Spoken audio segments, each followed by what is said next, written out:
আসসালামু আলাইকুম। ওয়ালাইকুম সালাম। হ্যাঁ ভাই, আপনারা কেমন আছেন? ভালো। এটা কি গাই দিছুন গো? কই ফটো ফটো গাই দিছে। ফতু ফতু এখানে যে মহিলা বেশে বিনতে আপনি দেখি মহিলার গাই দিছুন, কারণ কি?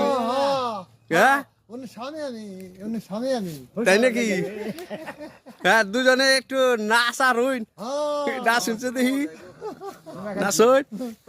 ও এরা গান করি না দেখি, গান কর একটা গান কই। গান তো গাইলাম না। কে তুই ফক্রমি করার না? হ্যাঁ। তাহলে দুজন সম্পর্ক কি আপনারা? আহারে। আরে দুজন আহারে করবো না। দেন দেন আমাদের দুই দাদা কেমন করে ফক্রমি করে।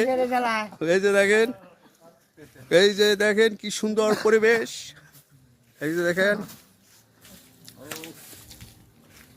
তাহলে ভালো থাকেন না, দুজনে গান করি না, নাচুন না। হ্যাঁ, নাচ জানি না আমরা, বুড়া হয়ে গেছি আমরা না। বড় হয়ে গেছে এখন দাড়িদের প্যাকেজ। আচ্ছা তাহলে খুদা হাফেজ, খুদা হাফেজ, খুদা হাফেজ, খুদা হাফেজ।